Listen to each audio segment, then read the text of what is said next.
Paz do Senhor Jesus, meus irmãos, tudo bem? Eu espero que você esteja ótimo, com a graça de Deus. Eu estou bem, graças a Deus. Vamos de mais uma aula Descomplicando Escatologia, aleluia. Hoje nós vamos falar sobre a grande tribulação e a abertura dos 7 selos. Essa aula vai ser um pouquinho comprida, aleluia, mas tenha paciência e fica até o final. Deus seja louvado. Vamos orar?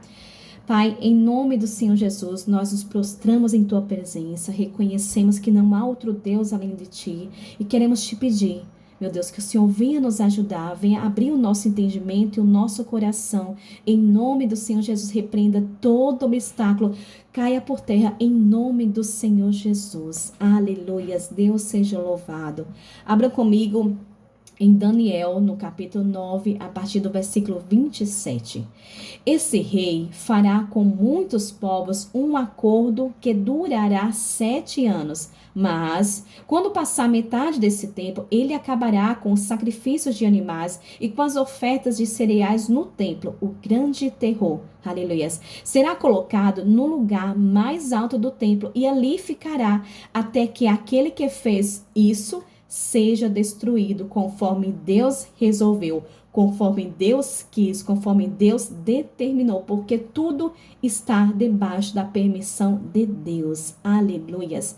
Então, o anticristo, ele vai governar o mundo, ele vai governar iludindo a toda a terra, trazendo uma falsa paz, trazendo um falso acordo de paz. Aleluia. E tudo que o mundo clama, como eu falei, é o quê? Paz. O mundo clama por paz, aleluia. O mundo clama por um Messias. Os judeus, eles esperam seus Messias, aleluia. Os judeus esperam o seu Messias. Os árabes também esperam o seu Messias, aleluia. Então, o anticristo, ele fará exatamente isso. Ele trará um acordo de paz entre os árabes, que são os filhos de Ismael, com a H, escrava H, e os judeus, os filhos de Isaac, com Sara, que é o filho da promessa. Então, o anticristo, ele vai restaurar o templo de adoração em Israel. Hoje, como eu falei na última aula, os judeus não têm templo para fazer suas adorações. Eles hoje fazem as suas orações e petições ali no restante ali que sobrou do templo, que é o Muro das Lamentações. Mas hoje o local exato do templo está localizado. E um dos principais templos islâmicos, e para restaurar lá vai ser difícil. O que eu quero dizer com isso? O anticristo, ele vai fazer exatamente isso. Aleluia.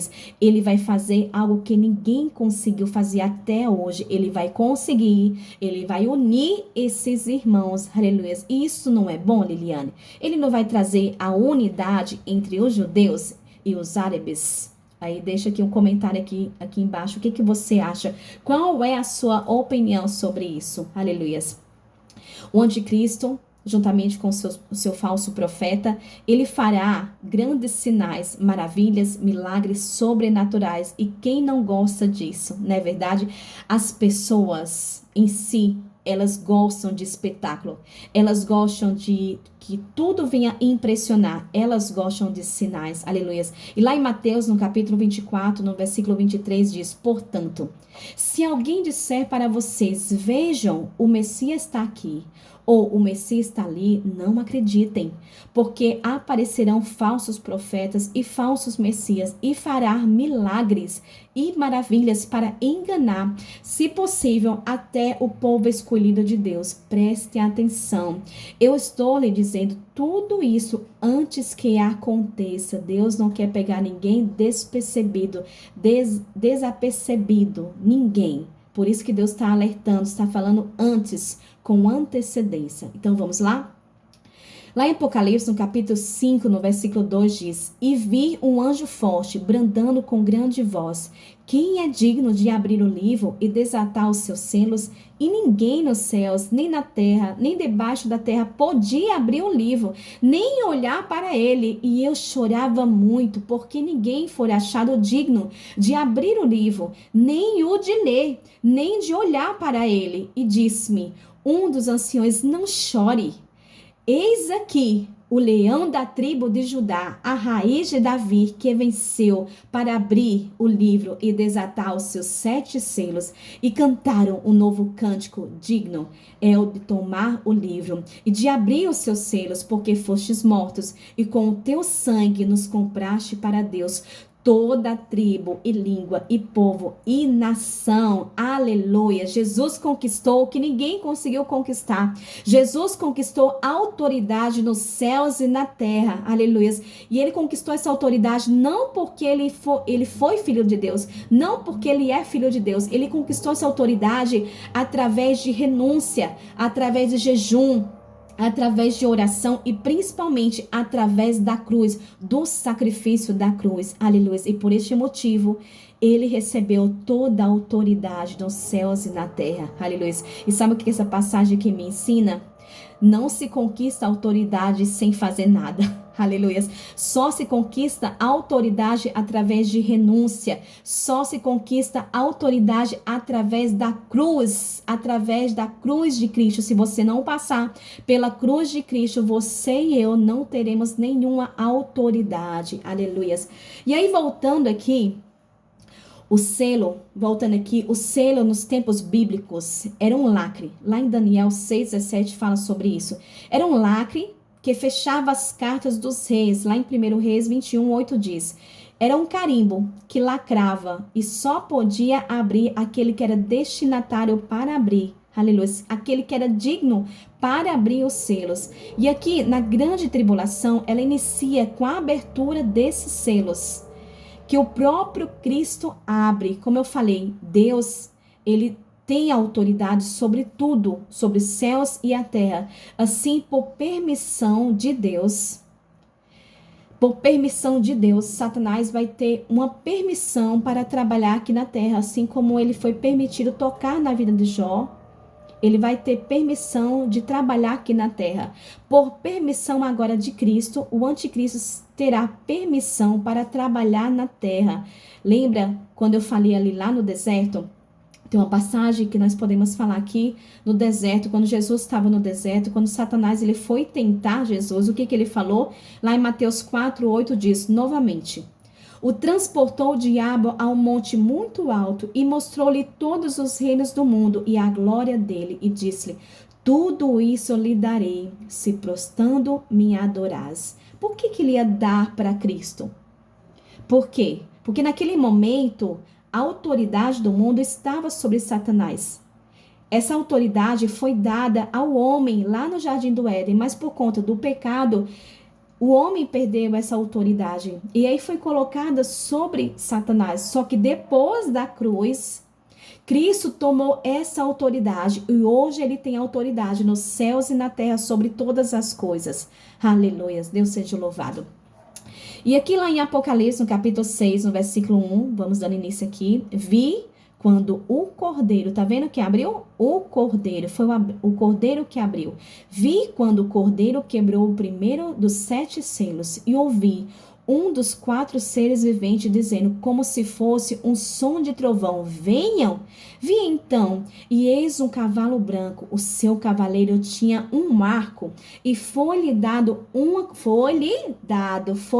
concedido uma coroa, e ele saiu vencendo para vencer. Vamos ver se vocês entenderam aí. Nas escrituras sagradas, o cavalo, ele simboliza força, poder e conquista, como diz lá no Salmo 20, no capítulo 7, uns confiam em carro e outros confiam em cavalo, mas nós faremos menção do nome do Senhor Jesus. Então o cavalo, ele representa força, aleluia, e a cor branca representa paz. Todos nós sabemos isso. E quem abre o selo é o Cordeiro de Cristo, mas ele abre e ele dá permissão para Satanás trabalhar aqui na terra. E aí esse Satanás, o anticristo, ele vai trazer essa falsa paz, que vai durar 3 anos e meio, conforme profetizado Daniel, a passagem que nós lemos no começo. Então o mundo, como eu falei, clama por paz. Estes dias mesmo, não sei se você percebeu, mas o presidente dos Estados Unidos montou um conselho de paz convocou muitos líderes mundiais, até mesmo o Papa, um líder religioso, para participar deste Conselho de Paz. O que será que ele está fazendo? Deixa aqui no comentário o que você acha que o presidente dos Estados Unidos está montando. Que cenário ele está montando? Aleluia. Todos nós queremos paz. Mas, como eu falei na última aula, só Cristo, ele pode trazer a verdadeira paz. Aleluias. E aqui, voltando aqui para os selos, lá em Apocalipse 6:3 diz: quando o cordeiro quebrou o segundo selo, ouviu o segundo ser vivente dizendo: venham.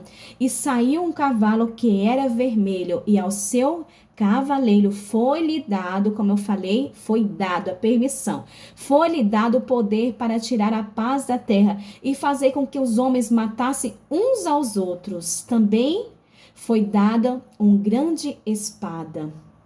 A função, aleluia, deste cavalo aqui, a função deste cavalo é tirar a paz. A paz que o primeiro cavaleiro trouxe é o mesmo. Ele traz a paz, mas ele mesmo quebra essa paz, como eu falei. E o oposto de paz é o quê? Guerra. Pois bem, o cavalo vermelho simboliza uma guerra. O vermelho tem cor de sangue e Marte, o planeta vermelho, pelos romanos, era considerado como o deus da guerra. Isso significa que o segundo cavaleiro vai trazer uma guerra. Se o primeiro traz a paz, o segundo traz a guerra. Se o primeiro traz a paz, o segundo quebra o acordo de paz e traz uma guerra. Aleluias. O terceiro, aqui vamos ler o terceiro selo. Apocalipse 6:5 diz: quando o cordeiro quebrou o terceiro selo, ouvi o terceiro ser vivente dizendo: venham. Então olhei, e eis um cavalo preto, e o seu cavaleiro com grande balança na mão. Apocalipse 6:6. E ouvi o que parecia uma voz no meio dos 4 seres viventes, dizendo: uma medida de trigo por 1 denário, 3 medidas de cevada por 1 denário, e não danifique o azeite e o vinho. Aleluias. Então, aqui é um símbolo de morte. Esse cavaleiro aqui é um símbolo de morte. E um dos pratos aqui que ele menciona aqui nessa passagem representa o alimento. Lembrando que cada selo aberto traz consequência anterior. O que a guerra traz?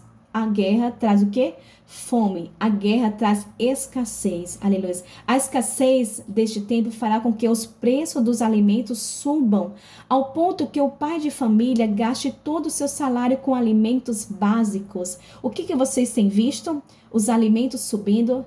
Há guerras que estão acontecendo no mundo e essas guerras trazem consequências. E as consequências dessas guerras são o quê?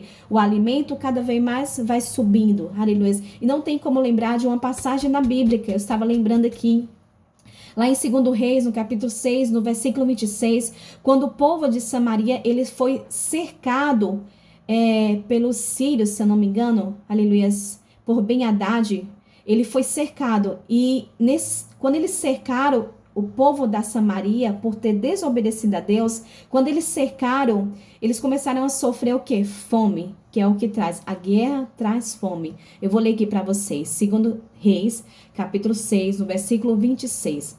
Quando o rei de Israel vinha passando, andando sobre a muralha, uma mulher gritou: ajude-me, ó rei, o Senhor. E ele respondeu: se o Senhor Deus não ajudar você, com que poderei eu ajudar?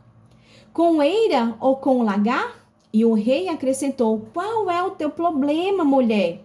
Qual é o teu problema? E ela respondeu: Dê o seu filho, para que hoje o comamos e amanhã comeremos os seus. Assim, cozinhamos o meu filho e o comemos. Mas no outro dia, quando eu disse a ela: dê o seu filho para que comamos, ela o escondeu. Ao ouvir as palavras da mulher, o rei rasgou as suas roupas, como que ele estava andando sobre as muralhas. E o povo olhou e viu que por baixo, sobre a pele, o rei estava usando pano de saco, por toda aquela tragédia que estava acontecendo em Samaria. Então o rei disse: que Deus me castigue, se até o final do dia, olha que oração terrível que esse rei fez, Que Deus me castigue, se até o final do dia Eliseu, filho de Safate, ainda estiver com a cabeça sobre os seus ombros. Aleluia. Se você perceber, toda vez a culpa é dos profetas. Os profetas de Deus profetizam pandemia e a culpa é dos profetas. Os profetas de Deus profetizam escassez e a culpa é dos profetas. Os profetas profetizam aquilo que Deus manda porque eles são porta-voz de Deus e a culpa é dos profetas. Aleluia. Na verdade, quando o profeta profetiza por boca de Deus, as pessoas poderiam, sabe o que fazer? Se arrepender, se humilhar e voltar-se para Deus, mas não foi o que aconteceu. Então, essa passagem, ela me lembra que no tempo de Samaria, como houve essa escassez, assim vai acontecer nos finais dos tempos aqui, ó. O alimento vai estar tão caro, a escassez vai ser tão grande de alimento, aleluias. E aí nós vamos entrar no quarto selo. Vocês estão entendendo? Lá em Apocalipse, no capítulo 6, no versículo 7, diz: Quando o cordeiro quebrou o quarto selo, ouvi a voz do quarto selo vivente dizendo: Venham, e vi. Então, eis um cavalo amarelo, e o cavaleiro se chamava Morte, e o inferno o estava seguindo, e lhe foi dado autoridade sobre a quarta parte da terra para matar a espada, pela fome, com mortandade e por meio dos animais selvagens da terra. Então, este cavalo, ele representa a morte por meio da fome. Aleluia. Como eu falei, no templo lá de Eliseu, no templo de Samaria, as mães, elas estavam cozinhando, infelizmente, os seus filhos, porque elas não queriam morrer de fome. Aleluia. Como vimos aqui, o caso de fome, ele traz uma extrema muda a cabeça do ser humano, aleluia. E as pessoas fazem coisas assim espantosas. Ninguém quer passar fome, ninguém quer morrer de fome. E isso as pessoas ficam tão espantadas, tão desesperadas. É só você ver quando acontece algum tipo de situação que anuncia, que o governo anuncia, que as pessoas correm para onde? Para o supermercado, porque elas não tem aquele desespero de poder passar fome, então elas vão lá no supermercado e já compra tudo, entendeu? Para não passar fome. Então é isso que está acontecendo aqui. Estima-se que cerca de 9 bilhões de pessoas morrem todos os anos por causa ligada à fome. Mais de 24 milhões de pessoas por dia morrem de fome. Aleluias. E lá em Apocalipse, no capítulo 6, no versículo 9, diz: Quando o cordeiro quebrou o quinto selo, vi debaixo do altar as almas daqueles que tinham sido mortos por causa da palavra de Deus e por causa dos testemunhos que deram. Clamaram com voz forte, dizendo: Até quando, o soberano Senhor, santo e verdadeiro, não julgas, não vingas o nosso sangue dos que habitam sobre a terra? Aleluia.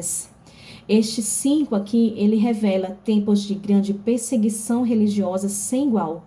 Todos que não confessarem a religião única do anticristo serão mortos, muitos ao fio da espada. Aleluias. E não tem como nós lembrarmos do tempo do Coliseu, dos tempos dos martírios, onde muitos homens e mulheres foram mortos por conta da perseguição. Então vai haver uma grande perseguição nesse tempo religiosa. Se você não confessar a religião do anticristo, você vai ser perseguido e provavelmente até morto. Lá em Apocalipse 24, 9 diz: Vocês serão entregues para serem maltratados e eles os matarão. Vocês serão odiados por todas as nações por causa do meu nome. Aleluias. Lá em Apocalipse 6, 12 diz: Vi quando o cordeiro quebrou o sexto selo. Houve grande terremoto. O sol se tornou negro como pano de saco feito de sina. E a lua ficou toda vermelha como sangue. Então, depois de Cristo, um dos maiores terremotos que aconteceu, que abalou o mundo, foi lá no Chile, em 1960, lá em Valdívia. O terremoto veio com magnitude de 9,5. Então, o que acontece aqui? Esse cavaleiro aqui, esse selo vai abrir, vai acontecer um terremoto tão grande na terra que vai abalar as estruturas da terra. O texto vai falando que as grandes e poderosas vão se refugiar num bunker. Não sei se você sabe, se você fizer uma pesquisa rápida aí na internet, você vai ver que os poderosos, que os grandes, que os ricos estão buscando a cada vez mais banques, estão buscando a cada vez mais comprar esses esconderijos. Por quê? Porque eles também sabem daquilo que está para acontecer no mundo. Então, estes são os 7 selos que eu mencionei aqui para você. Ainda nós temos as 7 trombetas e os 7 flagelos. Aleluia. E a pergunta que eu faço aqui para mim e para você é: qual que é a minha decisão? Qual que é a minha escolha? Subir com Cristo e participar de uma grande festa, de participar de uma recompensa que é o tribunal de Cristo, e uma grande festa que é as bordas do Cordeiro, ou ficar aqui na terra para ver a grande tribulação ao vivo e a cores? Então, esta aula, na verdade, é uma oportunidade para você que ainda não reconheceu Jesus Cristo, o Messias que veio, aleluia, que morreu na cruz por mim e por você. Essa aula nada mais que é uma oportunidade para você que está aí do outro lado, entregar a sua vida para Cristo e reconhecer Ele como único Salvador da sua vida, para que você não fique aqui na terra e venha passar por esse período de grande aflição, porque a Bíblia fala: passarão céus e a terra, mas as minhas palavras não vão passar. Então, tudo que o Senhor falou na Bíblia aconteceu, e tudo que o Senhor, que está escrito aqui em Apocalipse, vai acontecer, porque foi uma ordem do Senhor, foi a palavra do Senhor, e a palavra do Senhor não cai por terra. Então, a pergunta que eu faço para você que está aí do outro lado: ei, você está esperando o quê? Está esperando a paz do mundo? Você está esperando a paz dos governos? Você está esperando o quê? Você está esperando Jesus voltar? Jesus voltar e você ficar? Então hoje, reconcilia hoje com o teu Salvador, porque o Senhor está te dando uma oportunidade de você ser salvo e viver eternamente com Cristo e não passar nesse período de grande tribulação, de grande aflição que está por vir sobre todo o mundo. Aleluias. Amém? Glória a Deus. Então fica aí com esta aula. Na próxima aula nós vamos falar sobre o profeta, o falso profeta. E essa aula vai ser muito boa. Eu gosto de falar sobre isso, sobre os falsos profetas. Nós vamos falar sobre os falsos profetas e vamos falar quem é esse falso profeta. Amém? Fiquem com essa palavra em nome do Senhor Jesus. Que o Senhor te abençoe, que o Senhor te guarde, que o Senhor faça resplandecer o seu rosto sobre ti e te dê a paz.